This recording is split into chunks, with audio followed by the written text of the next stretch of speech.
चलो भाई, last meeting में हमने एक डिस्कशन की थी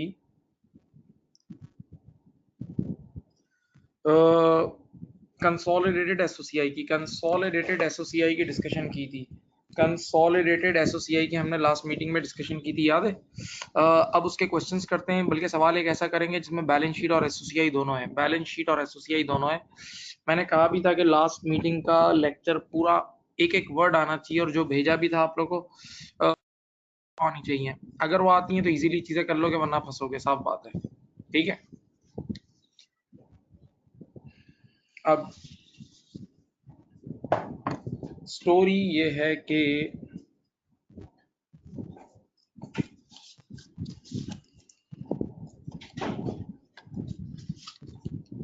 बेटा एक सवाल है आपकी एग्जाम किट का क्वेश्चन नंबर 369 निकाल लें।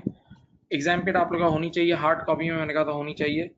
अगर नहीं है तो मैं वैसे व्हाट्सएप पे तो भेज रहा हूँ सवाल, बट स्टिल आप लोगों के पास एग्जाम किट हो थी।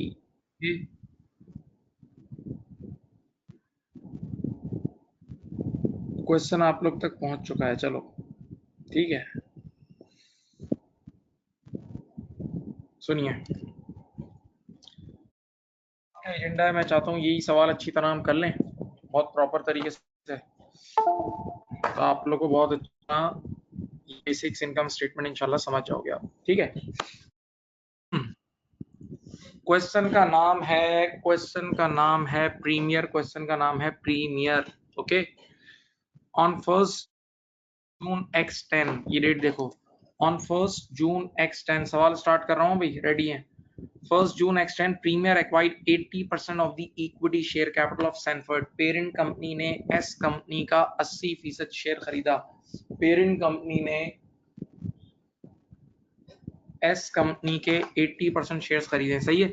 अब यहाँ गाड़ियां रोकें, जरा नीचे जाके देखो, एस कंपनी का टोटल शेयर कैपिटल है 5000। ये देखो, एस कंपनी का टोटल शेयर कैपिटल है 5000, यानी एस कंपनी ने आज तक टोटल 5000 शेयर्स इशू किए थे। तवज्जो, पेरेंट कंपनी ने उसके 80% खरीद लिए। सब जहां भी बैठे हैं अपने पास लिखना है तो लिख भी लो और एक्टिव रहो। 5000 का 80% होता है 4000, 5000 का 80% होता है 4000। इसका मतलब पेरेंट कंपनी ने सब्सिडरी कंपनी के 4000 शेयर्स खरीदे। दिमाग में डाल लो, पेरेंट कंपनी ने सब्सिडरी कंपनी के 4000 शेयर्स खरीदे, भूलना नहीं। पेरेंट कंपनी ने इस कंपनी के 4000 शेयर्स खरीदे। सही है। ओके। अब शेयर्स खरीदते वक्त कीमत भी दी होगी, तो कीमत क्या क्या है पढ़ो। The consideration consisted of 2 elements, 2 चीजों की कंसिडरेशन दी गई है। एक, a share exchange of 3 shares in Premier for every 5 shares acquired in Sanford। ये डील है देखो, every 5 shares acquired in plus 8 lakh का कैश। एक कैश कंसिडरेशन है 800 की कैश कंसिडरेशन है, और बाकी शेयर्स कंसिडरेशन है। आइए शेयर्स कंसिडरेशन को हम कैसे सॉल्व करते हैं। सवाल मैंने आपको भेजा हुआ है, अब सवाल अपने पास ही रखना, सवाल अपने पास रखना सामने खोल के। चलो बिस्मिल्लाह। यहाँ देखें डील ये है, ये देखें डील देखें, उनके 5 शेयर्स आएंगे ऑफ एस कंपनी, तो अपने जाएंगे 3 शेयर्स है ना, कितने थे? 3 शेयर्स ना, देखने तो, हाँ, तो अपने 3 शेयर्स जाएंगे, अपने 3 शेयर्स ऑफ पी कंपनी जाएंगे। सही है। फिर देखो, फिर वहां से 5 आएंगे तो यहाँ से 3 जाएंगे, वहां से 5, यहाँ से 3, वहां से 5, यहाँ से 3। रुक के सुनो, 3 5 का होता है 60%। 3 5 का कितना होता है? जितने शेयर्स वहां से आएंगे, जितने शेयर्स वहां से आएंगे उसके 60% शेयर्स हम उनको देंगे। जितने शेयर्स वहां से आएंगे उसके 60% शेयर्स हम उनको देंगे। हाँ, तो बेटा देखो, यहाँ देखो, मैंने इधर छोटा सा लिखा शेयर्स कंसिडरेशन। बेटा वहां से आए थे 4000 शेयर्स, वहां से आए थे 4000 शेयर्स, याद है? इनटू 3/5 कर लो, 3/5 कर लो या 60% कर लो, एक ही बात है। 3/5 कर लो या 60%, एक ही बात है। तो हमारी तरफ से कितने शेयर जाएंगे? 2400 शेयर जाएंगे। हमारी तरफ से कीमत के तौर पे 2400 शेयर जाएंगे। हमारी तरफ से कीमत के तौर पे 2400 शेयर जाएंगे, 2400 शेयर जाएंगे। मैं अपनी देसी जबान में बोलता हूँ, हमारी तरफ से कीमत के तौर पे 2400 चॉकलेट जाएंगी, 2400 चॉकलेट जाएंगी। देखते हैं हमारी एक चॉकलेट कितने की। ऊपर जाओ, ऊपर वाले पैराग्राफ में, पेरेंट कंपनी की एक चॉकलेट कितने की है? पेरेंट कंपनी का एक शेयर है $5, ये देख लो, पेरेंट कंपनी का एक शेयर है $5 का। तो पेरेंट कंपनी ने 2400 शेयर्स की कंसिडरेशन दी है, पेरेंट कंपनी ने 2400 शेयर्स की कंसिडरेशन दी है। 24 इंटू 100 इंटू 5 कर लो, यहाँ 2400 इंटू 5 करते हैं, चलो ये आ रहा है 12,000। 2400 इंटू 5 इज 12,000, 2400 इंटू 5 इज 12,000, सही है। तो ये शेयर्स कंसिडरेशन आ गई, ये शेयर्स आ गई मेरे प्यारे बच्चों। इधर देखो, अब कैश कंसिडरेशन 800, मैं लिख देता हूं, कैश कंसिडरेशन इज 800 लिखी हुई थी। सवाल यह है कि टोटल सीओआई बन रही है 12,800, टोटल सीओआई बन रही है 12,800। फिर बोल रहा हूँ शेयर्स कंसिडरेशन बन रही है 12,000 और कैश कंसिडरेशन बन रही है 800, तो द टोटल कंसिडरेशन इज 12,800, 12,800 ये आपकी टोटल कंसिडरेशन है। टोटल कंसिडरेशन है 12,800। ओके, नाउ अब उसके बाद क्या है, सुनिए सर इनकी एंट्रीज बन चुकी हैं दोनों कंसिडरेशन की। आइए पढ़ते हैं, आइए ऊपर पढ़ते हैं, इधर देखें, इधर देखें, पढ़ो द शेयर, ये पढ़ो, देखो देखो पढ़ो, the share issue has not yet been recorded by Premier. इसका मतलब कैश कंसिडरेशन की तो एंट्री, कैश कंसिडरेशन की तो डबल एंट्री बन गई है, इन्वेस्टमेंट डेबिट और कैश क्रेडिट, इन्वेस्टमेंट डेबिट और कैश क्रेडिट 800 रुपए की एंट्री बन चुकी है, 800 रुपए की एंट्री तो बन चुकी है, लेकिन लेकिन लेकिन लेकिन शेयर्स कंसिडरेशन की एंट्री नहीं बनी, वो हमें बनानी भी और पोस्ट भी करनी है। आइए बना रहा हूँ, आइए एंट्री बना रहा हूँ शेयर्स कंसिडरेशन की। देखो बताओ शेयर्स कंसिडरेशन टोटल है कितनी, 12,000 है। तो अब देखें एंट्री, देखें इधर देखें, एंट्री बनाते हैं।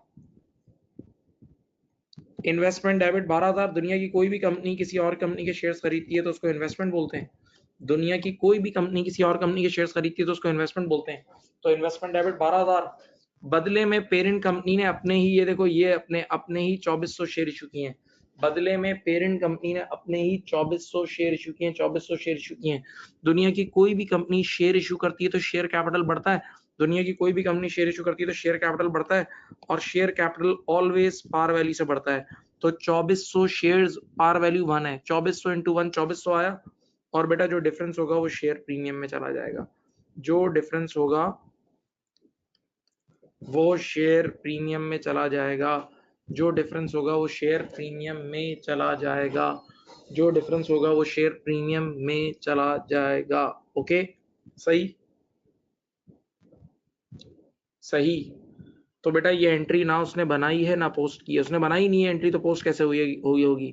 तो आइए मैं ये एंट्री बना के पोस्ट कर देता हूँ, आइए मैं ये एंट्री बनाकर मेरे प्यारे बच्चों पोस्ट कर देता हूँ। सुनो यहाँ देखें, इधर देखें, पेरेंट कंपनी के एसेट साइड पे जहाँ इन्वेस्टमेंट 1800, ऐसे ही 12,000 ऐड कर दो यहाँ। वैसे ये 12,000 बाद में कट जाएंगे, मुझे पता है आपस की इन्वेस्टमेंट कट जाती है, लेकिन फिर भी एज अ फॉर्मेलिटी इन्वेस्टमेंट पे ऐड किया। अब बताओ पेरेंट कंपनी का शेयर कैपिटल कितने से बढ़ेगा, पेरेंट कंपनी का शेयर कैपिटल 2400 से बढ़ेगा, और पेरेंट कंपनी का शेयर प्रीमियम, पेरेंट कंपनी का शेयर प्रीमियम बढ़ेगा 9600 से। बच्चे ने कहा शेयर प्रीमियम तो यहाँ लिखा हुआ ही नहीं है, शेयर प्रीमियम तो लिखा हुआ नहीं है, इनकॉर्पोरेट कर लेते हैं अलग से। ये देखो अलग से इनकॉर्पोरेट कर लो, शेयर प्रीमियम 9600, शेयर प्रीमियम 9600 से अलग से इनकॉर्पोरेट कर लिया। तो देखो बेटा ये एंट्री पोस्ट हो गई,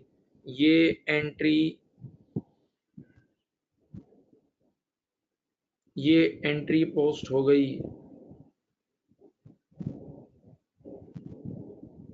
ये एंट्री पोस्ट हो गई, डन। सही। अब यहां तक हमारी पहली छोटी फतह हो चुकी है। अब बेटा मेरी पहली बात सुन लो, आपके पास किट होगी, इस सवाल में बैलेंस शीट भी बनानी है और इनकम स्टेटमेंट दोनों बनानी है। सुनो, इस सवाल में एसओएफपी भी बनानी है और इनकम स्टेटमेंट भी बनानी है। तो पहले एक बात सुन लो, कंसोलिडेशन एक ऐसा चैप्टर है जिसकी बैलेंस शीट अलग बनेगी, इनकम स्टेटमेंट अलग बनेगी। बल्कि एक बात बोलूं, मैंने आपको पहले कंसोलिडेटेड बैलेंस शीट पढ़ाई है, पहले कंसोलिडेटेड बैलेंस शीट फिर इनकम स्टेटमेंट पढ़ाई है। तो ये दोनों अलग अलग बनेंगे और हर एडजस्टमेंट दो बार पोस्ट होगी, यानी हर एडजस्टमेंट बैलेंस शीट के लिए अलग पोस्ट होगी बेटा, और इनकम स्टेटमेंट के लिए डियर स्टूडेंट अलग पोस्ट होगी, बिल्कुल सेपरेट पोस्ट होगी। ठीक है, ओके चलो।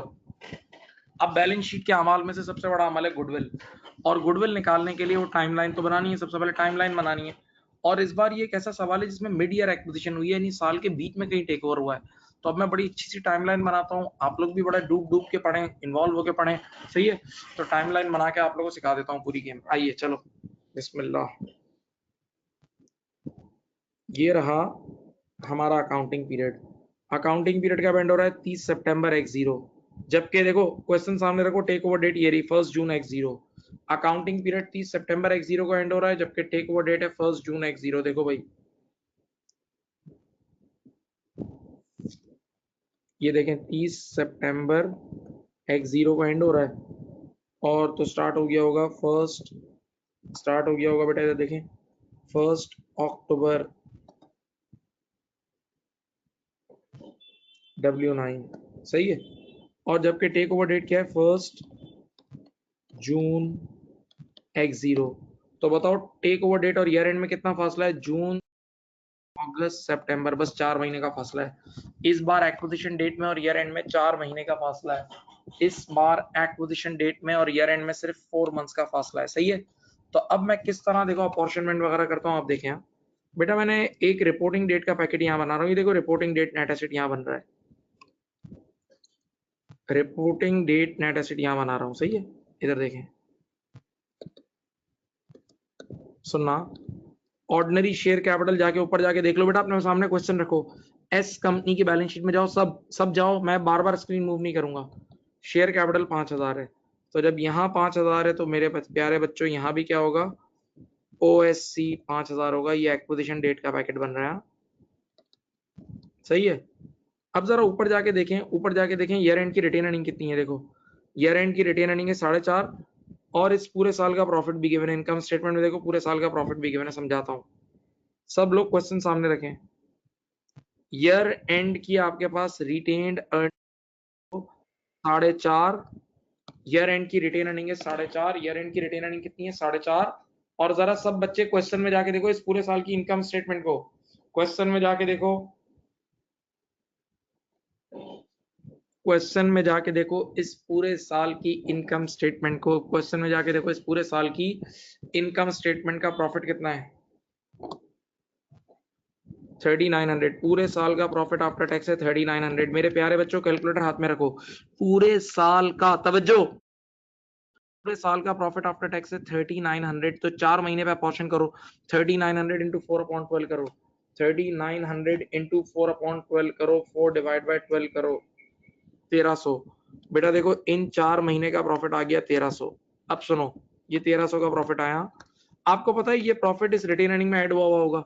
ये 1300 का प्रॉफिट क्लोजिंग रिटेन अर्निंग में ऐड हुआ होगा, ऐड। आप यूं रिवर्स गेट लगाओ, तो 4500 माइनस 1300 करो, तो इस दिन की रिटेन अर्निंग कितनी आ जाएगी, 45 माइनस 13 करो, कितना होता है 45 माइनस 13 होगा मेरे ख्याल से 3200, ठीक है। लो भाई, एक्विजिशन डेट का ऑलमोस्ट इक्विटी का पैकेट तैयार हो गया है। एक्विजिशन डेट का, एस कंपनी की एक्विजिशन डेट का इक्विटी का पैकेट तैयार हो चुका है, सही है। रिपोर्टिंग डेट का भी तैयार है, एक्विजिशन डेट का भी। बच्चे ने कहा हमें एक चीज याद आ रही है, फेयर वैल्यू एडजस्टमेंट। हमें एक चीज याद आ रही है, फेयर वैल्यू एडजस्टमेंट याद आ रही है, फेयर वैल्यू एडजस्टमेंट याद आ रही है, बिल्कुल सही याद आ रही है। फेयर वैल्यू एडजस्टमेंट इस सवाल में भी है। और बेटा आप सबको बताया भी था कि फेयर वैल्यू एडजस्टमेंट कभी कभार अपवर्ड होती है और कभी कभार डाउनवर्ड होती है। फेयर वैल्यू एडजस्टमेंट कभी कभार अपवर्ड होती है और कभी कभार डाउनवर्ड होती है, कभी कभार अपवर्ड और कभी कभार डाउनवर्ड होती है। फेयर वैल्यू एडजस्टमेंट कभी अपवर्ड और कभी डाउनवर्ड होती है, सही। चलो जरा काइंडली नोट नंबर 1 जाके पढ़ो, इस बार डाउनवर्ड फेयर वैल्यू एडजस्टमेंट आप सबको पढ़ाई हुई है, डाउनवर्ड भी सबको पढ़ाई हुई है, जाओ पढ़ो। नोट नंबर 1 देखो, सब देखो क्या कह रहे हैं। at the date of acquisition, at the date of acquisition, the fair values of Sanford's assets were equal to their carrying amounts with the exception of its property। कह रहे हैं एस कंपनी की बाकी सब चीजें तो बिल्कुल सही हैं, एस कंपनी की बाकी सब चीजें बिल्कुल सही हैं, बस एक मसला है, क्या, प्रॉपर्टी फेयर वैल्यू बनी है। This had a fair value of 1.2 million below, देखो डार्क करके लिखा हुआ है, below it's carrying value, carrying amount, that means this is a downward fair value adjustment, this is a downward fair value adjustment है। हाँ, और अब इसकी रिमेनिंग लाइफ है 8 साल, क्योंकि डेप्रिशिएटिंग एसेट है।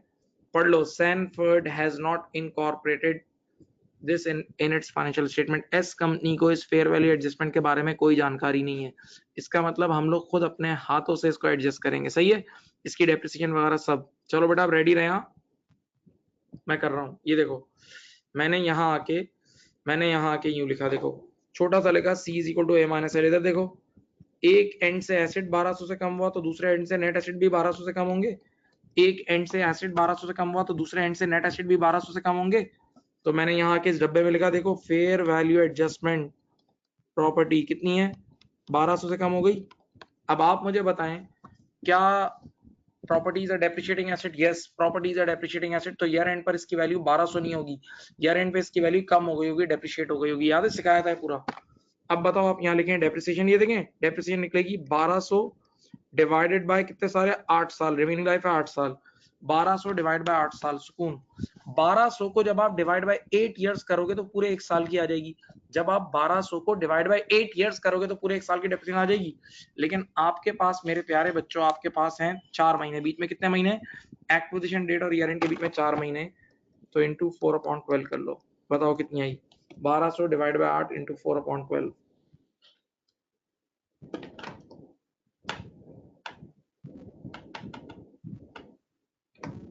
500। देख लो आपके पास ये जो डेप्रिसिएशन आई है ना, एक्सेस डेप्रिसिएशन जिसको आप बोलते थे, वो आई है 500, सही है। तो 1200 में से 500 निकाल दो तो ये आ गई, नहीं 500 गलत आ गई, सॉरी 50 आएगी शायद, हाँ 50 आई है, सॉरी 50 आई है, मैं 500 गलती मेरे कैलकुलेटर में मैंने रीड 50 आई है। तो अब यहाँ 1150 रह गई, याद है 1150 रह गई फेयर वैल्यू एडजस्टमेंट प्रॉपर्टी, ठीक है। ईयर एंड पे रह गई है 1150, ईयर एंड पे वो चीज 1150 की बची होगी, ठीक है। 1200 वाली चीज 50 की डेप्रिसिएशन की एडजस्टमेंट हुई होगी तो 1150 रह गई होगी। अब एक चीज मैंने लिखवाई थी, बोली नहीं थी, लिखवाई थी, जो चीज भी, ये अपने दिलो दिमाग में डाल लो, जो चीज भी क्लोजिंग यानी रिपोर्टिंग डेट नेट एसेट के पैकेट में एडजस्ट करोगे ना, जो भी चीज क्लोजिंग यानी रिपोर्टिंग डेट के नेट एसेट के पैकेट में एडजस्ट करोगे ऊपर बैलेंस शीट में एडजस्ट होगी। तो ये जो 1150 यहाँ से लेस हो रहा है तो ऊपर भी 1150 लेस कर दो। जाओ एस कंपनी की बैलेंस शीट में जाओ, ये रहा देखो एस कंपनी की बैलेंस शीट में ये रहा 1150 लेस कर दो, ये देखो भूलना नहीं है, 1150 यहाँ प्रॉपर्टी प्लांट एंड इक्विपमेंट के सामने लेस कर दो, 1150 प्रॉपर्टी प्लांट एंड इक्विपमेंट के सामने लेस कर दो।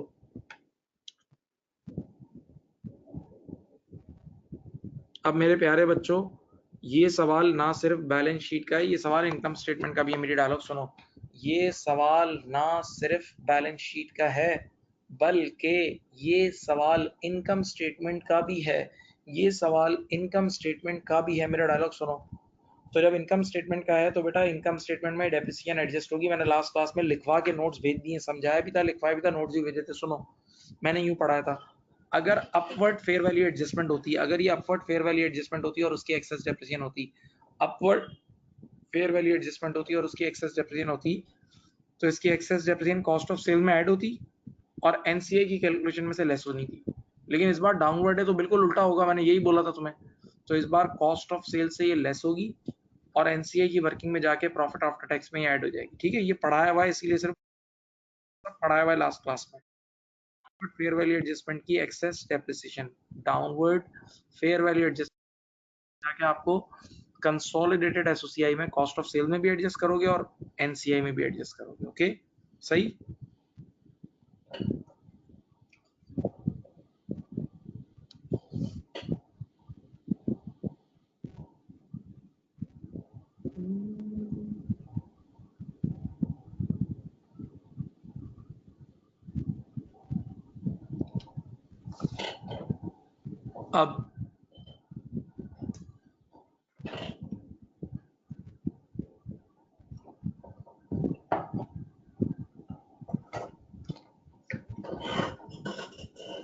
अब इसके बाद इतना कर लिया। अच्छा बेटा आप हर एडजस्टमेंट को इनकम स्टेटमेंट बैलेंस शीट दोनों की नजर से पढ़ना। बेशक मैं पहले बैलेंस शीट बनाऊंगा लेकिन जहन में दोनों रखना, जहन में दोनों रखना प्लीज। अब अगला एडजस्टमेंट है S2P सेल, अगली एडजस्टमेंट है S2P या P2S सेल। चलो देखो ये रही, पढ़ें। Sales from Sanford, note number 2 कर रहा हूँ, Sanford to Premier, S to P, S to P, S to P, through out the year मेरे लिए इररिलेवेंट है। हमारे लिए जो असल सेल होती है वो टेक ओवर के बाद के महीनों की होती है। तो टेक ओवर 1 जून में हुआ है, जागो, टेक ओवर 1 जून में हुआ है, तो 1 जून से लेके 30 सितंबर आखिरी 4 महीने, 1 जून से लेके 30 सितंबर यानी आखिरी 4 महीने की बात हो रही है। देखें, sales from Sanford to Premier throughout the year ended 30th September X0 had consistently been $1 million per month। तो बेटा बाकी सबको छोड़ो, आखिरी 4 महीने 1 मिलियन के हिसाब से 4 मिलियन हो जाएगी। बेटा आखिरी 4 महीने की सेल होगी 1 मिलियन मल्टीप्लाई बाय 4, 4 मिलियन, याद रखना। Sanford made a markup on cost of 25%। S company P company को जो भी माल बेचती है उस पर 25% मार्कअप लेती है, याद रखना। प्रीमियर हेड कितना बच गया माल, 2 million at cost of Premier of inventory that had been supplied in the post acquisition period by Sanford as at 30th September X0, as at 30th September X0, as at 30th September X0, ऐसा ही है। अब बात सुने, यहाँ देखें, समझा देता हूँ, इधर देख लो सब।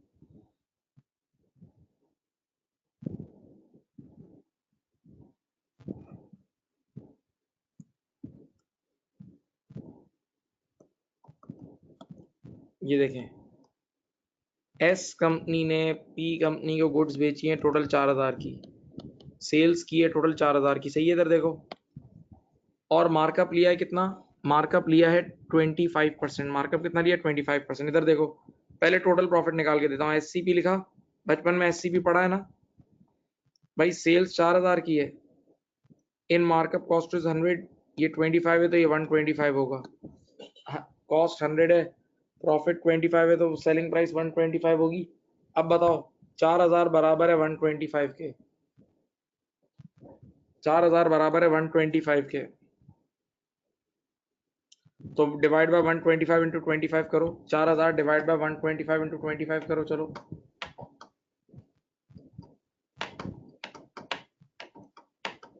800। बेटा इस डील का टोटल प्रॉफिट आ गया 800, इस डील का टोटल प्रॉफिट कितना आया, 800, सही है। अब देखते हैं इसमें से यूआरपी कितना है, इधर बताता हूँ। 4000 में से ईयर एंड पर 2000 का माल तो आगे बिक गया और बाकी 2000 का बच गया है, देखो लिखा हुआ था 4000 में से 2000 का माल आगे बिक गया और 2000 का बच गया है। तो अब परसेंटेज निकाल लूं, बेटा बताओ 2000 4000 का कितने परसेंट होता है, 2000 4000 का आधा होता है।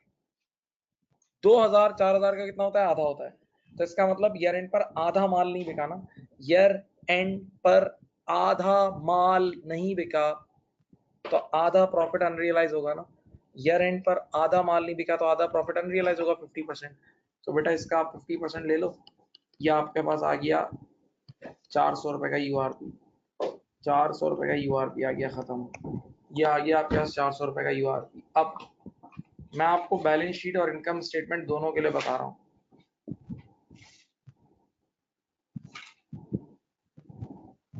मैं आपको इनकम स्टेटमेंट और बैलेंस शीट दोनों के लिए बता रहा हूँ। मैं आपको इनकम स्टेटमेंट और बैलेंस शीट दोनों के लिए बता रहा हूँ। सुनो, पहले बैलेंस शीट के लिए बताता हूँ। मेरी तरफ देखो, S2P सेल हुई है, S2P सेल ऑफ इन्वेंट्री हुई है, तो जो भी यूआरपी है वो एस कंपनी ने बुक किया होगा। S2P सेल ऑफ इन्वेंट्री हुई है तो जो भी यूआरपी है एस कंपनी ने बुक किया होगा, तो एस कंपनी के प्रॉफिट्स में होगा, तो एस कंपनी की रिटेन अर्निंग में होगा। तो एस कंपनी की रिटेन अर्निंग से निकालने के लिए क्लोजिंग नेट एसेट के पैकेट से निकाल देंगे, क्लोजिंग नेट एसेट के पैकेट से निकाल देंगे। जाइए मैं ऊपर जाके निकाल रहा हूँ। ये 400 रुपए, ये देखें,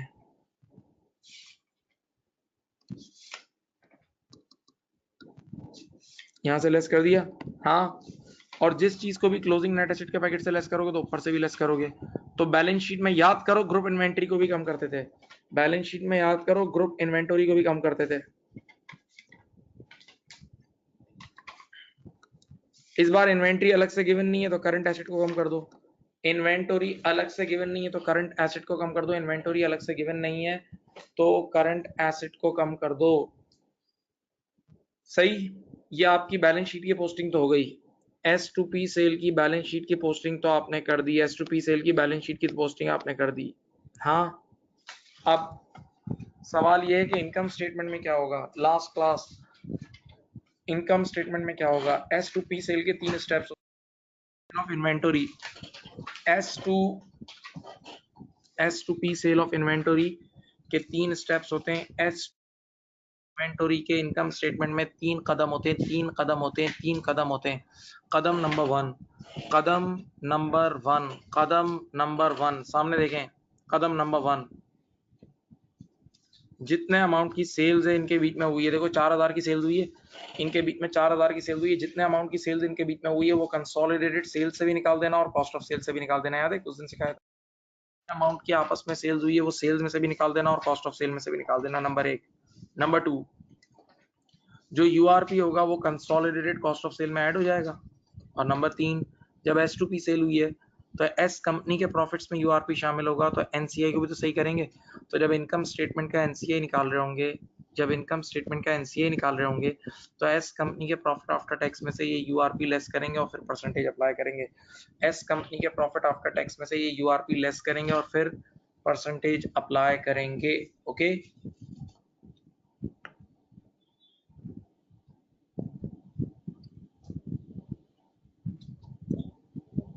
सही।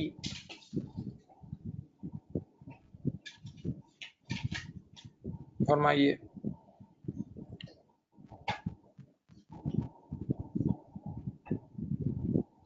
बोलो। अब एडजस्टमेंट नंबर 3 इनकम स्टेटमेंट की नहीं बैलेंस शीट की। ये वो एडजस्टमेंट है जो हवा वाली एडजस्टमेंट नहीं होती थी जिसमें पैसे रास्ते में होते थे। ये वो एडजस्टमेंट है जो हवा वाली एडजस्टमेंट होती थी जिसमें पैसे रास्ते में रहते थे, हवा में। याद है, कैश इन ट्रांजिट वो आ गई है। चलो adjustment number 3,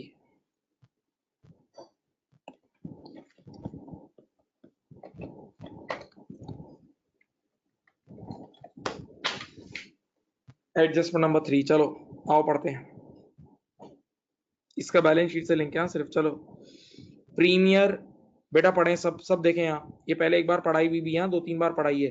premiere had a trade payable और balance owing to Sanford of 3.5 lakh as at 30 September x0। P company की बुक्स में 3.5 लाख का पेबल है। भाई साहब इधर देख लो, पी कंपनी की बुक्स में 3.5 लाख का पेबल है, सही है। This did not agree with the corresponding receivable in Sanford's book due to a 1,30,000 payment made to Sanford which Sanford has not yet recorded। देखो पी कंपनी ने ईयर एंड के आखिरी दिन 1,30,000 रुपए भिजवाए थे जो कि एस कंपनी को अभी तक नहीं मिले। सही है। 1 मिनट तक इस एडजस्टमेंट को पढ़ के आराम से सोचो।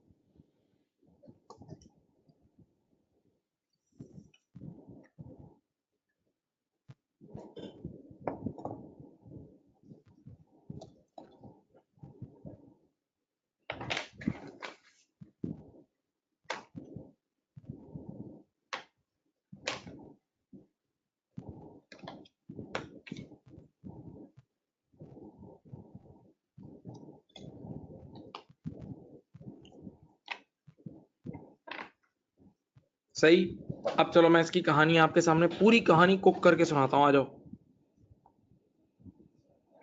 ये देखें पूरी कहानी अच्छी तरह समझे, क्वेश्चन सामने रखें। देखें बेटा, ये एस कंपनी है, ठीक है, ये पी कंपनी है। समझ लो ईयर एंड से 2 दिन पहले इसका पेबल था 480। बच्चे ने कहा 1 मिनट, इसका पेबल तो क्वेश्चन में 350 गिवन था। क्वेश्चन में इसका पेबल 350 गिवन था। हाँ, 350 का पेबल पी कंपनी का तब गिवन था जब 130 की पेमेंट हो गई थी। पेमेंट भिजवाई तो लायबिलिटी कम हो गई होगी, पेरेंट कंपनी ने पेमेंट भिजवाई तो लायबिलिटी कम हो गई होगी। तो मैं रिवाइंड कर रहा हूँ, मैं एडजस्टमेंट को रिवाइंड कर रहा हूँ। जरा सोचो, जब ये 130 की पेमेंट नहीं हुई होगी ईयर एंड से 2 दिन पहले, तो पी कंपनी का पेबल भी 480 था और यकीन करो एस कंपनी का रिसीवेबल भी 480 था। ईयर एंड से 2 दिन पहले ये हालात है, देख लो सब, ईयर एंड से 2 दिन पहले ये हालात है। सही है। अब पी कंपनी वालों ने क्या करा, जरा देखें पूरी कहानी सुने। पी कंपनी ने साल के आखिरी दिन 130 का चेक बनाया। पी कंपनी ने साल के आखिरी दिन 130 का चेक बना के एस कंपनी को भिजवाया। पी कंपनी ने साल के आखिरी दिन 130 का चेक बना के एस कंपनी को भिजवाया। तो पी कंपनी ने एक एंट्री बनाई होगी, बेटा इधर देखें प्लीज। पी कंपनी ने एंट्री बनाई होगी पेबल डेबिट 130 और बैंक क्रेडिट 130। पेबल डेबिट 130 और bank credit 130। Payable debit 130 and bank credit 130। सही है। पी कंपनी ने जैसे ये एंट्री बनाई होगी तो अपने पेबल को 130 से कम कर दिया होगा, तो पी कंपनी का पेबल हो गया होगा 350। पी कंपनी का पेबल हो गया होगा 350, पक्की बात है। और यही सवाल में लिखा हुआ है कि पेमेंट भिजवाने के बाद पेबल 350 का हो गया है। पेमेंट भिजवाने के बाद पेबल 350 का हो गया है। हाँ, और अब ये पैसे ईयर एंड पे रास्ते में, अब ये पैसे ईयर एंड पर कहाँ है, रास्ते में। तो जो पैसा रास्ते में होता है उसको आप क्या करते हो, धक्का लगाते हो। आप उसको धक्का लगा के आगे एक एंड पे भेज देते हो। तभी तो ईयर एंड पर ये मसला होगा, उसका रिसीवेबल और इसका पेबल मैच नहीं कर रहा होगा। उसका रिसीवेबल 480 है, इसका पेबल 350 है। उसका रिसीवेबल 480 है और इसका पेबल कितना है, 350 है। अब आप क्या करते हो, चलो एंट्री बनाओ, एक एंट्री में सबका काम तमाम करूं। इस पैसे को धक्का देके आगे करोगे तो देखो कैश डेबिट हो जाएगा। ये देखो 130 बच्चों, इधर देखो कैश डेबिट हो जाएगा। और आपस के अब जो भी रिसीवेबल पेबल उड़ा दो। एस कंपनी का रिसीवेबल को उड़ा दो। एस रिसीवेबल खत्म होता है तो रिसीवेबल एसेट है ना, खत्म होगा तो क्रेडिट होगा। हाँ, और पी कंपनी के पेबल को उड़ा दो।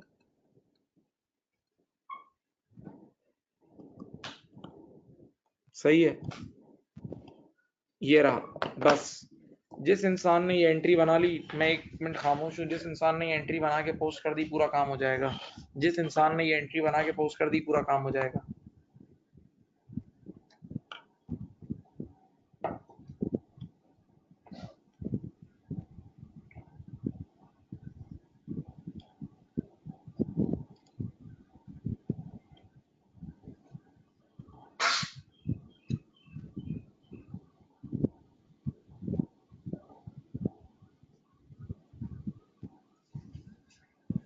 चलो बेटा, डियर स्टूडेंट्स, आइए आप लोग अब इसको पोस्ट करते हैं। कैसे पोस्ट करेंगे इसको देखो, जाके एस कंपनी का कैश बढ़ा दो या किसी का भी कैश बढ़ा दो, एंड में तो ऐड ही होता है। एस कंपनी का कैश बढ़ा दो, एस कंपनी के रिसीवेबल को 480 से कम करो और पी कंपनी के पेबल को 350 से कम कर दो। अब मसला बताऊं, ये एक ऐसा सवाल है जिसमें रिसीवेबल और कैश अलग अलग नहीं गिवन है, डायरेक्ट करंट एसेट गिवन है डायरेक्ट। तो आप करंट एसेट को सही कर लो, बस करंट एसेट सही कर सकते हो और क्या कर सकते हो। इस बार रिसीवेबल, कैश और इन्वेंट्री अलग अलग नहीं गिवन है, तो बस करंट एसेट और करंट लायबिलिटीज को सही कर लो। आ जाओ कर देता हूँ। ये देखें, 130 रुपए से बैंक बढ़ाई और फिर यहीं से 480 आपने लेस कर दिए। सही है, और पी कंपनी की करंट लायबिलिटीज में से 350 यहां से लेस कर दिए। पी कंपनी की करंट, देखो ये पोस्ट कर दिया, ये देख लो आपने पोस्ट कर दिया। सही है, ये आपने पोस्ट कर दिया, देख लो।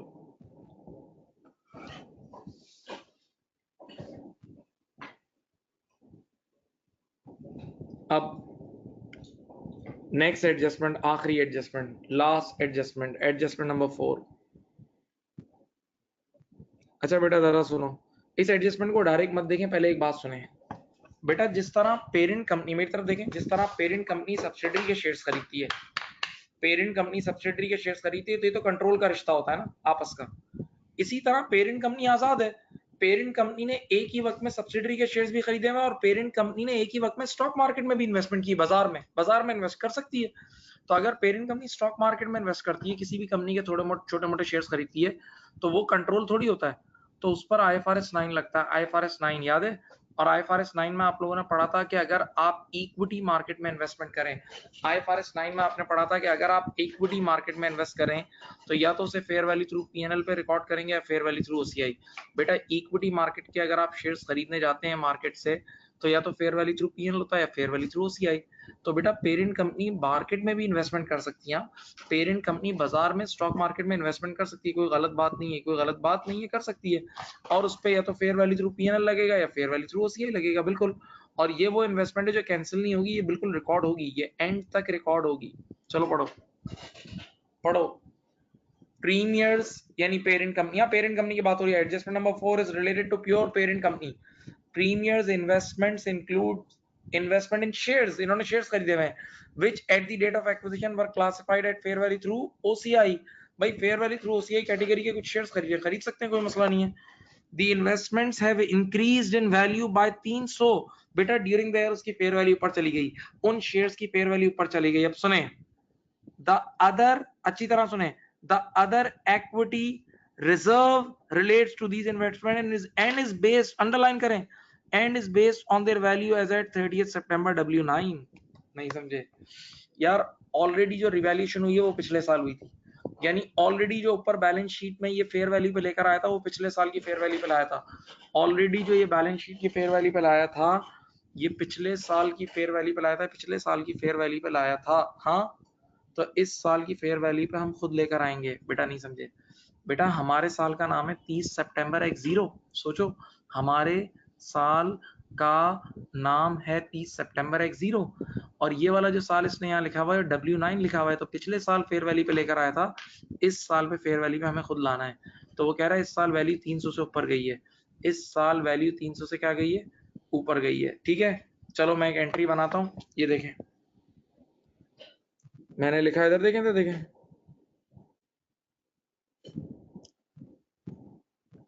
एडजस्टमेंट नंबर 4, यहाँ देखें, सब देखें। इसको बोलते हैं अदर इन्वेस्टमेंट। क्या बोलते हैं? अदर इन्वेस्टमेंट डेबिट कितने से ऊपर गई? 300 से। अदर इन्वेस्टमेंट डेबिट 300 और OCI credit 300। Other investment debit 300 और OCI लिख दो, या अदर रिजर्व भी लिख सकते हो, एक ही बात है।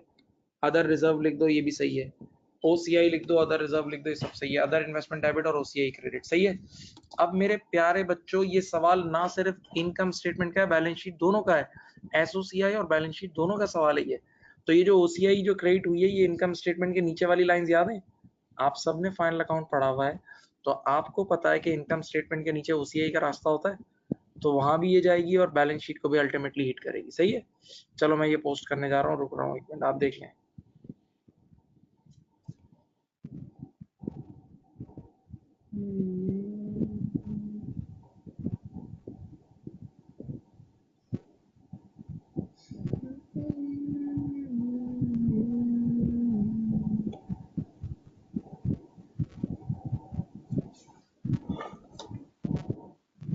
सुनिए, आइए पोस्ट करके दिखाता हूँ, देखो कैसे पोस्ट करेंगे। ये देखें, देखें, देखें, देखें, इनकम स्टेटमेंट, तो ये 3 पेरेंट कंपनी की OCI, पेरेंट कंपनी की OCI में जाके 300 रुपए लिख दो, पेरेंट कंपनी की OCI में जाके 300 रुपए लिख दो, पेरेंट कंपनी का ये शेयर्स थे। सही है, और फिर इधर देखें, इधर आए आप, यहाँ इन्वेस्टमेंट में भी 300 रुपए ऐड करो। देखो यहाँ इन्वेस्टमेंट में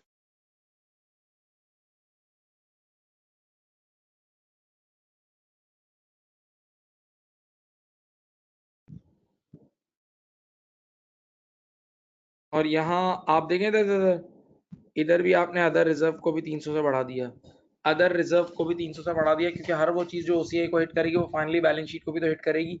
हर वो चीज जो OCI को हिट करेगी वो फाइनली बैलेंस शीट को भी तो हिट करेगी, फाइनली बैलेंस शीट को भी तो हिट करेगी। हाँ, सही, पक्का। ये आपने पोस्ट कर दी, सवाल की हर एडजस्टमेंट हो गई है। अब सवाल में सुकून से पहले बैलेंस शीट बनाएंगे, फिर आराम से इनकम स्टेटमेंट बनाएंगे। पहले बैलेंस शीट फिर इनकम स्टेटमेंट। सही है, ओके। बैलेंस शीट का सबसे पहला अमल होता है गुडविल। बैलेंस शीट का सबसे पहले अमल में से नंबर 1 अमल होता है गुडविल। बैलेंस शीट का नंबर 1 अमल होता है गुडविल।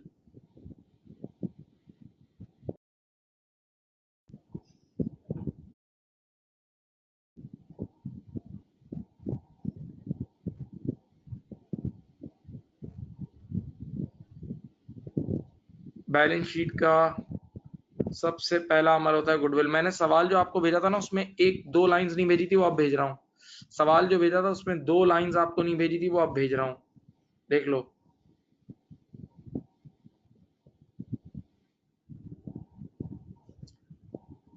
आपको मैंने सवाल में अब 2 लाइंस भेजी हैं, देखें, जाएं। अब बच्चे ने कहा सुनो सर गुडविल निकालनी है ना, मैंने कहा निकालनी है, तो बोला सर मेथड पहले देखना होगा। मेथड देखना होगा, जाओ देख लो। तुम्हें मैंने आप लोग को एक पिक्चर भेजी है, सब बच्चों को भेजी है एक पिक्चर, देख लो।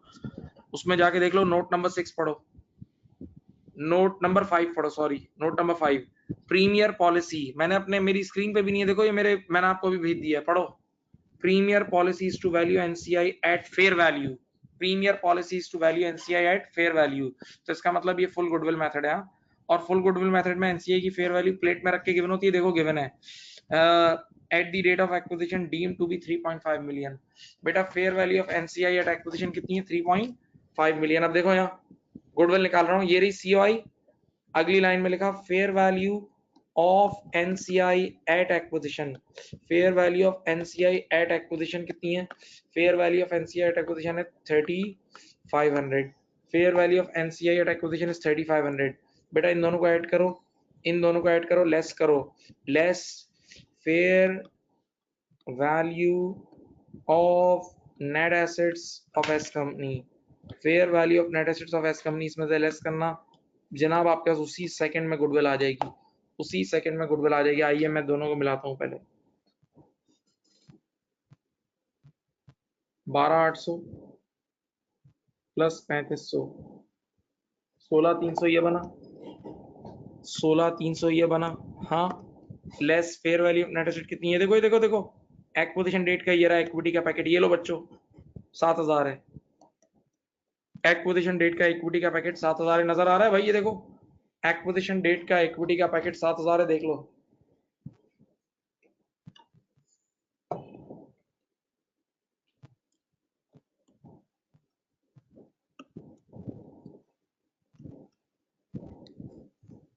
बताओ गुडविल कितनी है? 16300 माइनस 7000 करो, 9300 इज योर गुडविल। खत्म, ये आपकी गुडविल आ गई। और आप पिक्चर में देख सकते हैं गुडविल की कोई इंपेयरमेंट नहीं हुई है। पिक्चर में देख सकते हो गुडविल की कोई इंपेयरमेंट नहीं हुई है, गुडविल की कोई इंपेयरमेंट नहीं हुई है। पिक्चर में देख सकते हो गुडविल की कोई इंपेयरमेंट नहीं हुई है। पिक्चर में देख सकते हो गुडविल की कोई इंपेयरमेंट नहीं हुई है। सही।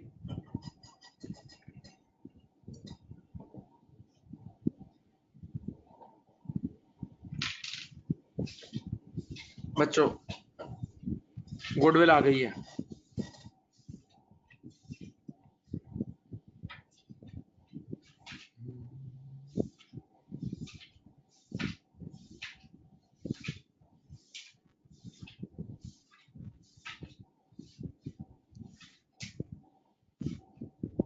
बेटा आप लोगों को मेरी वॉइस आ रही है?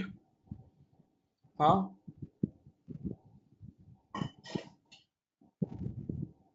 आप लोगों को पिक्चर वगैरह सब नजर आ रही है? हेलो, सही है।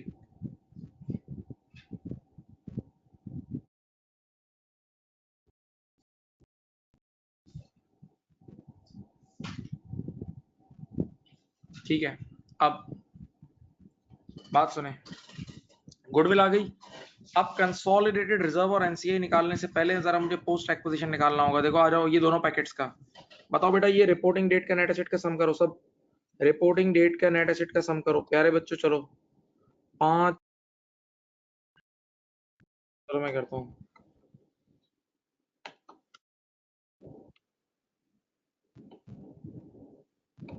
-1150 माइनस 400, 7950। ये देखो 7950 नजर आ रहा है? 7950 में से 7000 लेस करो, 7950 में से 7000 लेस करो, ये देखो ये आ जाएगी S companies post retained earning. S company post retained earning आएगी 950। एस कंपनी की पोस्ट रिटेन अर्निंग आएगी बेटा, एस कंपनी की पोस्ट रिटेन अर्निंग आएगी 950, 950 950 की आएगी पक्का। 950 एस कंपनी की पोस्ट रिटेन अर्निंग आएगी। आ जाओ पहले एनसीए निकाल देता हूँ, पहले एनसीए निकाल देता हूँ। आ जाओ बेटा, अब याद रखना जरा, देखें एनसीए निकालना है। आपको पता है in full goodwill method NCA is reported eight fair value. In full goodwill method NCA is recorded at fair value. और फेयर वैल्यू आपको प्लेट में रख के तैयार गिवन होती है। फेयर वैल्यू प्लेट में रख के तैयार गिवन होती है, बस एक मसला होता है कि वो एक्विजिशन डेट की गिवन होती है। तो देखो आप यूं लिखोगे, value of NCI at acquisition, fair value of NCI acquisition 3500 थी, fair value of NCI at acquisition थी 3500। हाँ, एड, याद है इसमें पोस्ट रिटेन अर्निंग ऐड होती थी, add post retained earning of S company. बेटा अभी अभी हमने निकाली है 950, 950 निकाली है। अच्छा बताओ, इस सवाल में पेरेंट कंपनी की होल्डिंग थी 80, तो एनसीआई की होल्डिंग होगी 20। चलो 190 आ गया। हाँ चलो करो, कितना होता है बताओ। 3690 is your NCI. 3690 is your NCI. 3690 is your NCI.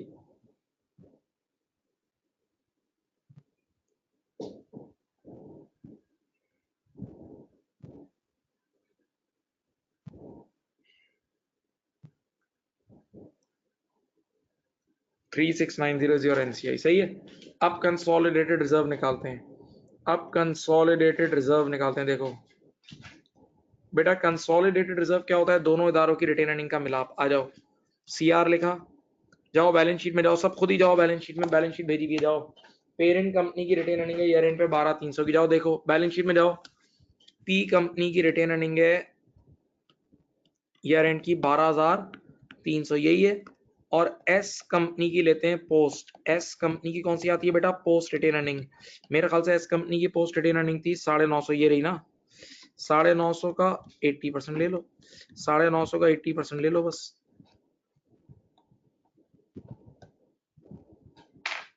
नहीं 950 है, सॉरी।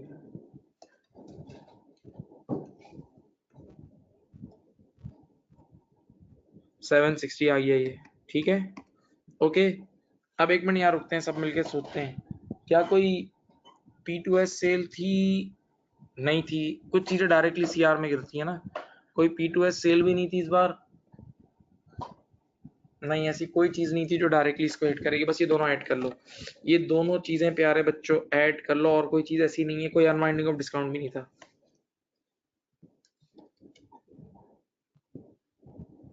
13060, 1360060, ठीक है। तो बेटा गुडविल भी आ गया, सीआर भी आ गया, एनसीआई भी आ गया। गुडविल सीआर एनसीआई आ गया। कुछ कैंसिलेशंस मैंने करा दी थी, कुछ कैंसिलेशंस करा दी थी, कुछ एक आखिरी टेक्निकल कैंसिलेशन करानी है मुझे।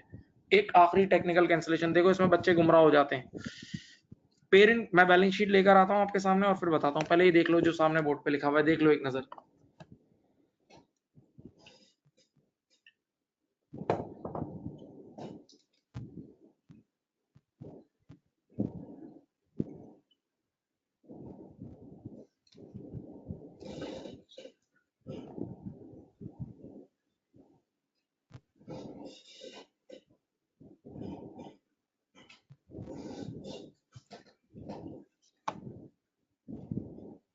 चलो बेटा आ जाओ इधर।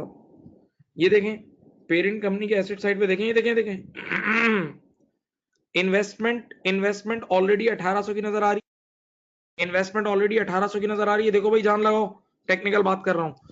पेरेंट कंपनी की एसेट साइड पे इन्वेस्टमेंट 1800 की है, इसमें से एक 800 रुपए की सीओआई शामिल है। बेटा इस 1800 में से 800 की वो कैश कंसिडरेशन याद नहीं है पेरेंट कंपनी ने सर, वो शामिल है, तो वो तो कट जाएगी।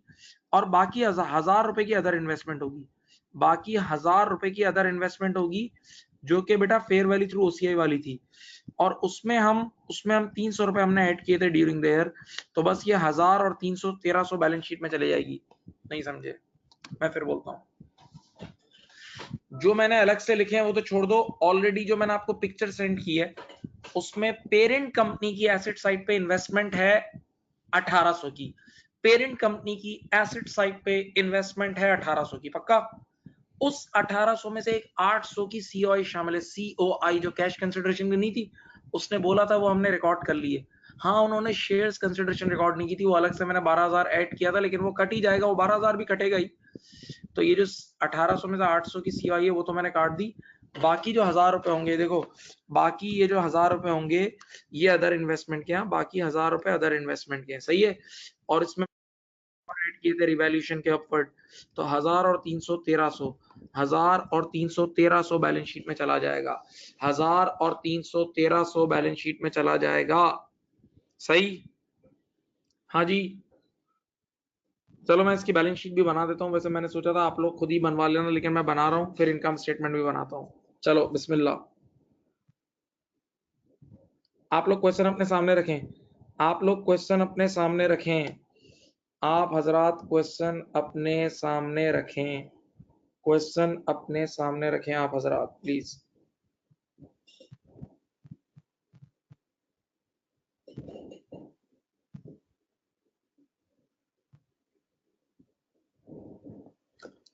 चलो मैं बैलेंस शीट बना रहा हूँ, आप लोग भी सामने रखें अपने, और मैंने जो जो चीजें एडजस्ट कराई हैं वो सब हमें एडजस्ट करनी होगी।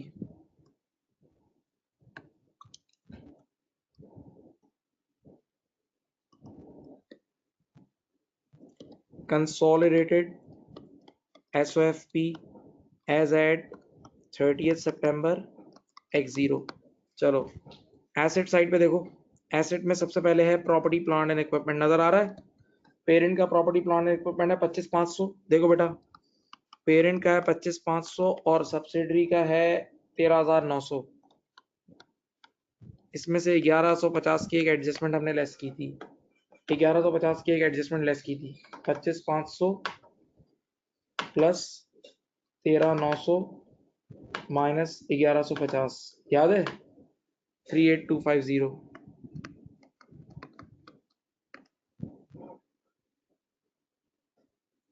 अगली चीज है इन्वेस्टमेंट।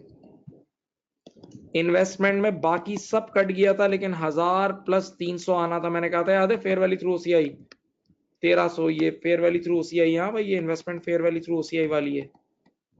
फिर उसके बाद गुडविल आपने निकाली थी, गुडविल, गुडविल मेरे ख्याल से कितनी आई थी यार, 9300 आई थी, देख लेता हूँ एक मिनट।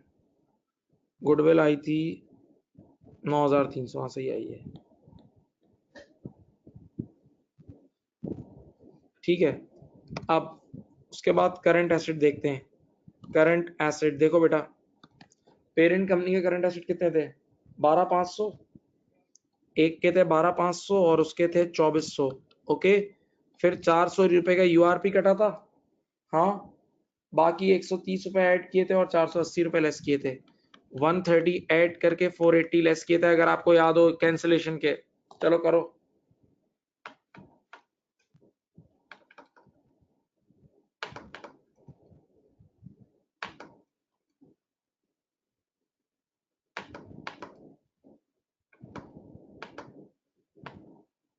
14150, ये है 14150। अच्छा ऊपर से भी कर लेता हूँ।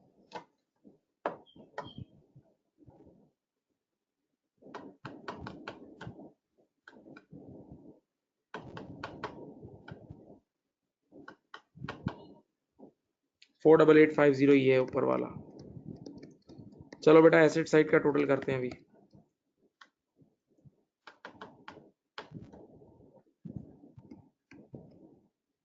लो भाई, एसेट साइड आपकी ये रही। किसी को कोई मसला है तो पूछ ले, किसी को कोई मसला है तो पूछ ले भाई।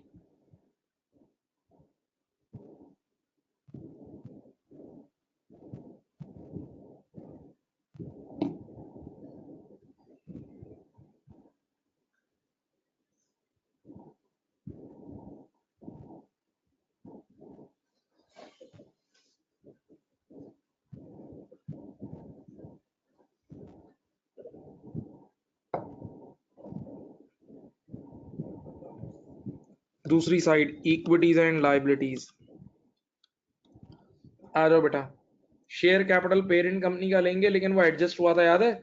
शेयर कैपिटल ऑलरेडी 12,000 है, पेरेंट कंपनी का ऑर्डिनरी शेयर कैपिटल 12,000 है और 2,400 से बढ़ा था, याद है, आपने एक एंट्री बनाई थी, तो 14,400 हो गया। फिर चेक करें शेयर प्रीमियम, शेयर प्रीमियम आपने अलग से इनकॉर्पोरेट करा था 9,600। उसके बाद मेरे प्यारे बच्चों CR अभी आपने कुछ निकाला था, कितना, 13060। फिर एक अदर रिजर्व, अदर रिजर्व है, बैलेंस शीट में जाके देखो, अदर रिजर्व है 500 ऑलरेडी और वो 300 से और बढ़ा था, 500 ऑलरेडी और वो 300 से और बढ़ा था 800, याद है। फिर NCI 3690, ठीक है। देन करंट लाइबिलिटीज देख लेते हैं, इसके बाद करंट लाइबिलिटीज देखें बेटा। पेरेंट की कितनी है, 15,000, एक 350 इसमें से लेस किया था और एक प्लस इसमें करेंगे 6,800।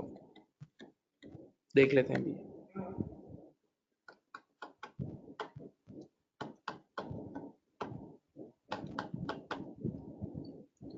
21450। चलो बेटा सबको ऐड करो।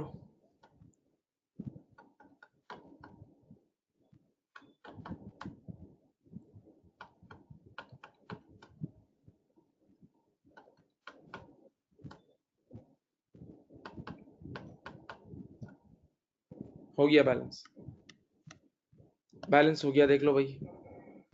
अभी तुमने सिर्फ बैलेंस शीट बैलेंस किया, अभी भाई सिर्फ बैलेंस शीट बैलेंस किए, इनकम स्टेटमेंट रहती है, अभी इनकम स्टेटमेंट बनवाऊंगा मैं भी, असल चीज ही वो है।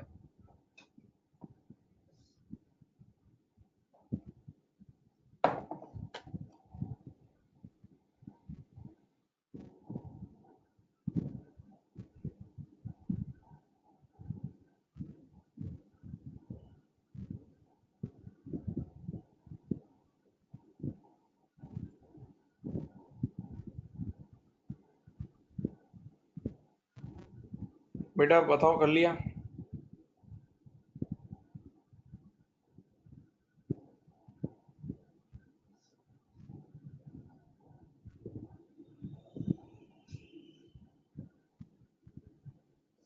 अब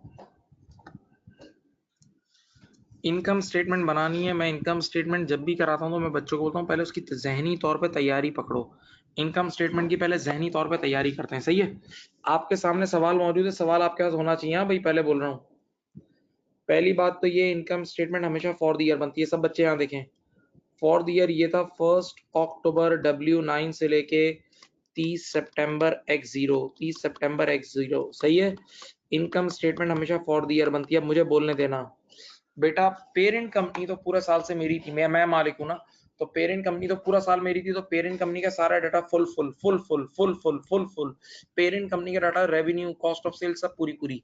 लेकिन तवज्जो से देखो बोर्ड पे, एस कंपनी इस अकाउंटिंग पीरियड में सिर्फ 4 महीने मेरी थी। एस कंपनी इस अकाउंटिंग पीरियड में सिर्फ 4 महीने मेरी थी, तो एस कंपनी के हर डाटा को 4/12 करेंगे। एस कंपनी के हर डाटा को 4/12 करके ऐड करेंगे, सही है? तो पेरेंट कंपनी को फुल ऐड करेंगे और एस कंपनी के 4/12, ये दो बातें याद रखना। सेकंड, बेटा इस सवाल में एक डाउनवर्ड फेयर वैल्यू एडजस्टमेंट की एक्सेस डेप्रिसिएशन थी। एक डाउनवर्ड फेयर वैल्यू एडजस्टमेंट की एक्सेस डेप्रिसिएशन थी, गालिबन 50 रुपए। वो मैं कॉस्ट ऑफ सेल्स और एनसीए में एडजस्ट करूंगा, याद रखना ये दो चीजें। तीसरी बात, इस सवाल में एक S2P सेल हुई थी 4000 की, याद है? ऊपर देख लेना, मैंने स्केच भी बनाया था। इस सवाल में एक S2P सेल हुई थी, कितने की? 4000 की, सही है? तो उसके भी कुछ 3 स्टेप थे कि वो सेल में एडजस्ट होती है, कॉस्ट ऑफ सेल में एडजस्ट होती है, वो सब याद है? वो सब भी मैं करूंगा। तो बस ये 2-3 चीजों की तैयारी सामने रखना, आपसे सवाल हो जाएगा, ठीक है? चलें, मेरी रिक्वेस्ट ये कि आप लोग क्वेश्चन की इनकम स्टेटमेंट सब सामने रखें। अब मैं क्वेश्चन स्क्रीन पे नहीं ला सकता, क्वेश्चन की इनकम स्टेटमेंट अपने सामने रखें। चलें, ठीक है? क्वेश्चन की इनकम स्टेटमेंट सामने रखें, स्टार्ट करते हैं। हेल्प करें भाई थोड़ी। आइए, क्या लिख रहा हूं मैं? प्रीमियर, यहां से consolidated SOCI for the year ended 30 September X0। बेटा याद रहे, पेरेंट कंपनी पूरा साल मेरी है, एस कंपनी सिर्फ 4 महीने। चलो, सबसे पहला नाम लिखा रेवेन्यू, देखते रहो। पेरेंट कंपनी का रेवेन्यू कितना है? पेरेंट कंपनी का रेवेन्यू है 92,500 और एस कंपनी का रेवेन्यू है 45,000। उसको 4/12 कर लो। एस कंपनी की हर चीज को 4/12 कर दो, कर दिया? Plus, sorry minus. अब बताओ, एक S2P सेल हुई थी, एक S2P सेल हुई थी 4000 की, वो सेल्स में से भी निकाल देंगे और कॉस्ट ऑफ सेल में से भी निकाल देंगे, तो यहां से भी निकालेंगे और ऊपर नीचे से भी निकालेंगे। चलो आ जाओ,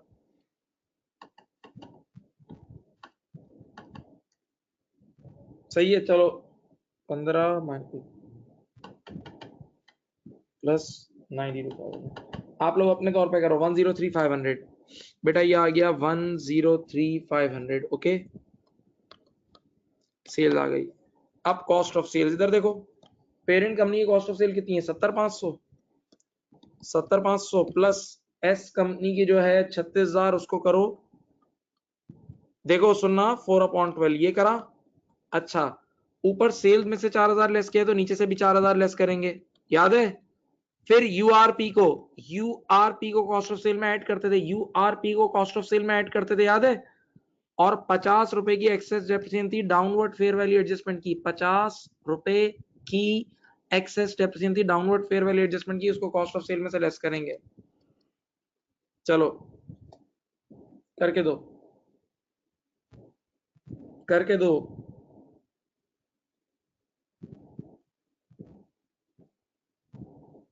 78850।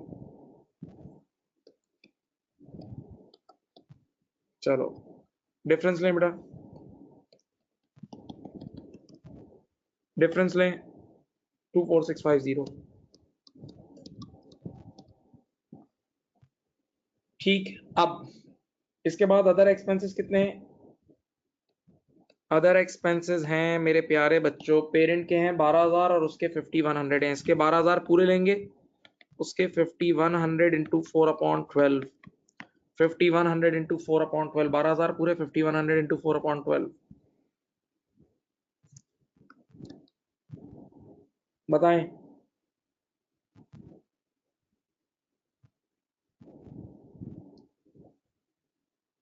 13,700। लीजिए जनाब, आपके पास सबसे पहले प्रॉफिट तो आ गया, प्रॉफिट तो आ गया, प्रॉफिट आफ्टर टैक्स आ गया, प्रॉफिट आफ्टर टैक्स आ गया, कितना आया?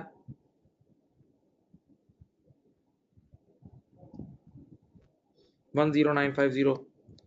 तमाम बच्चों से रिक्वेस्ट है, अलर्ट हो जाएं, अलर्ट हो जाएं प्लीज। बेटा जब इनकम स्टेटमेंट में आप एडिंग टुगेदर करते हो ना, सुने, इनकम स्टेटमेंट में आप एडिंग टुगेदर करते हो तो ऐसे ही करते हो जैसे हम ही हमें, कोई एनसीआई नहीं, अभी तो फुल ऐड कर रहे हो ना, कंप्लीट। तो जिस तरह तुमने रेवेन्यू से लेके बिल्कुल प्रॉफिट आफ्टर टैक्स तक फुल ऐड कर लिया ना, रेवेन्यू से लेके प्रॉफिट आफ्टर टैक्स तक फुल ऐड कर लिया, इसी तरह ओसीआई को भी हम ही हम कर दो, ओसीआई को भी हम ही हम फुल ऐड कर दो, बाद में हम ब्रेकअप शो कर देंगे, सही है। तो अब इसके नीचे लिखो ऐड ओसीआई, ऐड ओसीआई, जाके देखो बेटा इनकम स्टेटमेंट में मैंने ओसीआई में अपडेट कराया था कुछ 300 रुपए, एक रिवैल्यूएशन गेन हुआ था, याद करो 300 रुपए का, फेयर वैल्यू थ्रू ओसीआई की इन्वेस्टमेंट थी उसकी 300 रुपए, और सब्सिडरी का तो कुछ भी नहीं है, जाके क्वेश्चन में देखो सब्सिडरी की ओसीआई में कुछ भी नहीं है, लेकिन पेरेंट की ओसीआई में मैंने एक 300 रुपए ऐड करवाया था, अगर याद हो तो हम ही हम करके ये हो जाएगा 1 कितना हुआ, ऐड करो 10950 प्लस 300, 11250, सही है। ये तुम्हारी आ गई टोटल कॉम्प्रिहेंसिव इनकम, ये आ गई तुम्हारे पास टोटल कॉम्प्रिहेंसिव इनकम, सब बच्चे देख लो, ये आ गई तुम्हारे पास टोटल कॉम्प्रिहेंसिव इनकम, आराम से देख लो। अभी सिर्फ चुपचाप देखो क्या किया मैंने, पेरेंट का पूरा डेटा और एस कंपनी को 4/12 करा है, लेकिन फुल टाइम एडिंग टुगेदर कर दिया है। अब मुझे क्या करना है, एनसीआई निकाल लें, इनकम स्टेटमेंट के एनसीआई निकाल लें, और याद है वो 3 लाइन लिखते थे हम प्रॉफिट एट्रीब्यूटेबल वाली, वो 2 बार लिखनी है, प्रॉफिट एट्रीब्यूटेबल वाली 3 लाइंस 2 बार लिखनी है, एक बार मैं लिखूंगा वो प्रॉफिट के लिए, और एक बार वही 3 लाइनें लिखूंगा टोटल कॉम्प्रिहेंसिव इनकम के लिए। देख लो पहले इसको, देख लो आराम से, देख लो आराम से, देखो टाइम लो, 1-2 मिनट लो।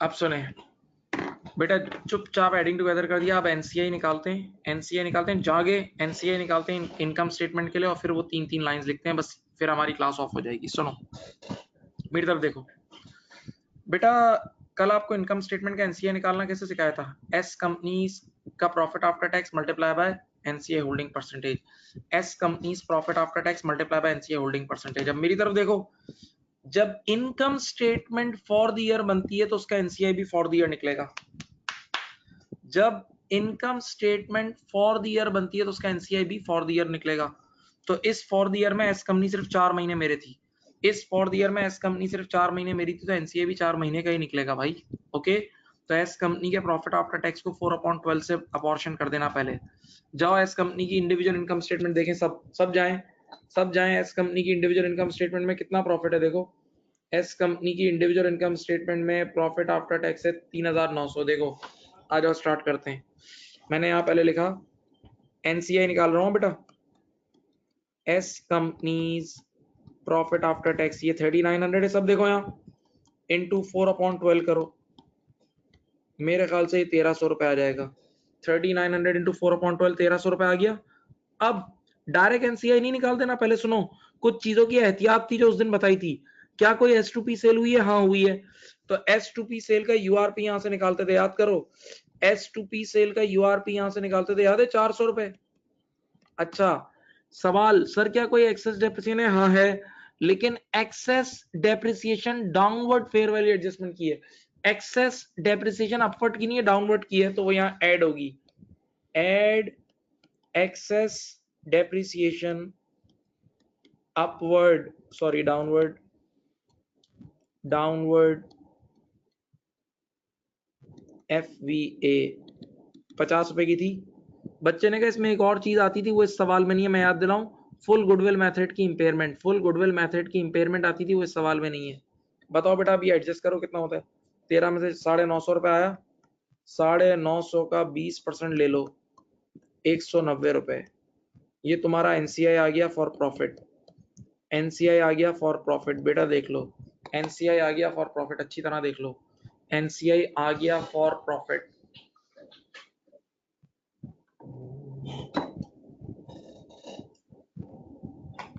एनसीआई आ गया फॉर प्रॉफिट, ठीक है। अब मेरी बात सुनो बेटा, अब मैं 3 लाइंस पहले प्रॉफिट के लिए लिख रहा हूं, फिर वही 3 लाइंस टोटल कॉम्प्रिहेंसिव इनकम के लिए भी लिखूंगा। थोड़ी सी कंसंट्रेशन कर लो, क्लास ऑफ हो जाएगी, थोड़ी सी और। बताओ, इधर देखो, हम वाला प्रॉफिट कितना है? 10950। देखो, हम करके जब एडिंग टुगेदर की थी तो प्रॉफिट कितना आ रहा था? 10950। नजर आ रहा है? इसमें से बाहर वालों का हिस्सा 190। ये देखो, मैं 3 लाइनें लिखना शुरू कर रहा हूं, देखो, ये देखें, यहां लिख रहा हूं, इधर चेक करें। प्रॉफिट्स एट्रीब्यूटेबल टू, ये लिखा, और नीचे लिखा equity owners of P company, profit attributable to equity owners of P company, एक लाइन।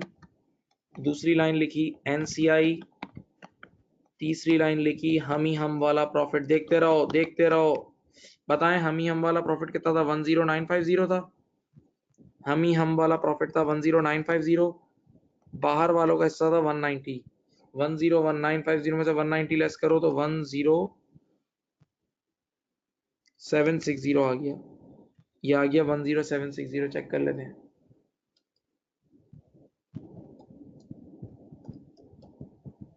यस, ये 3 लाइनें प्रॉफिट्स के लिए तो लिख दी, ये 3 लाइनें प्रॉफिट्स के लिए तो बच्चों ने कहा लिख दी, 3 लाइनें प्रॉफिट के लिए लिख दी।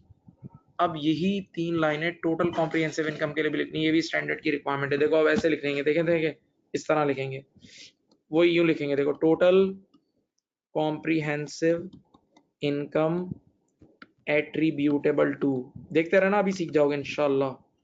एट्रीब्यूटेबल टू, पहली लाइन में आएगा equity owners of P company, दूसरी लाइन में आएगा एनसीआई, और तीसरी लाइन में आएगा हम वाली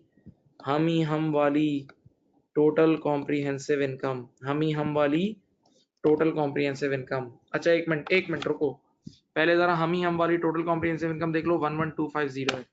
हम वाली टोटल कॉम्प्रिहेंसिव इनकम इज 11250।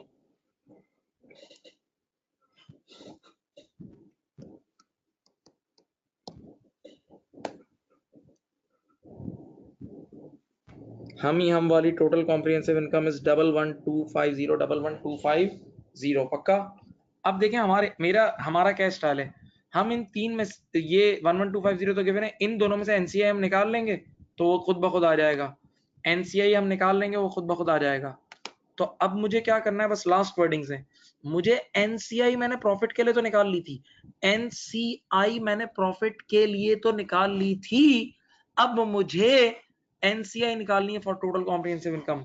अब मुझे एनसीआई निकालनी है फॉर टोटल कॉम्प्रिहेंसिव इनकम। अब आओ, इधर आओ, सुनो, तुम सब बच्चों ने पहले फाइनल अकाउंट पढ़ा हुआ है, तुम सब बच्चों ने पहले फाइनल अकाउंट पढ़ा हुआ है। अगर कभी भी टोटल कॉम्प्रिहेंसिव इनकम निकालनी हो तो क्या तरीका था? Profit plus OCI, profit plus OCI, profit plus OCI.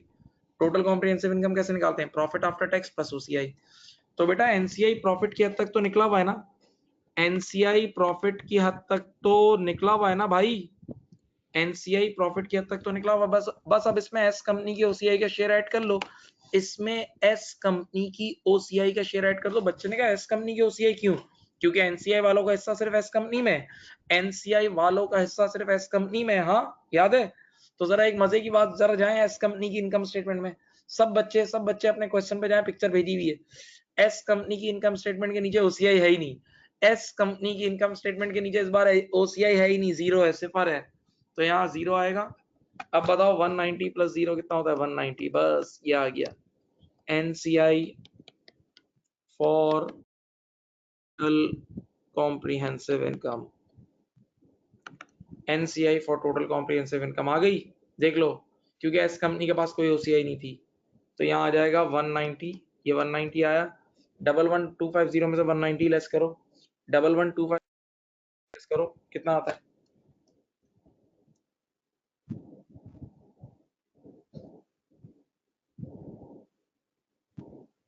11060। 11060 पक्का? 11060 1160 11060 आ गया। 11060 आ गया।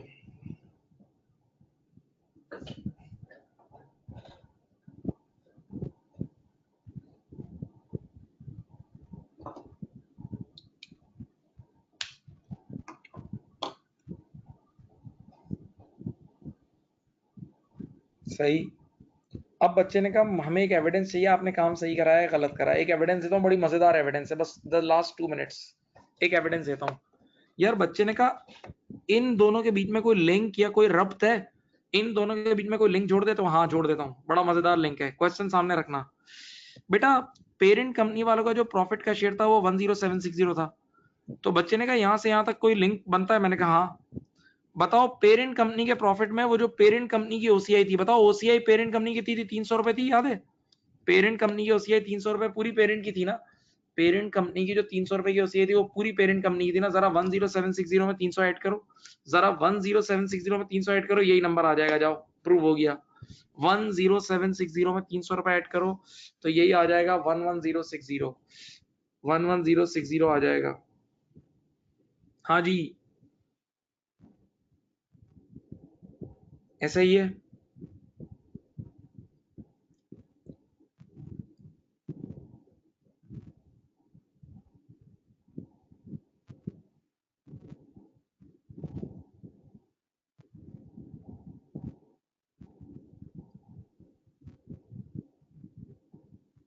हाँ जी।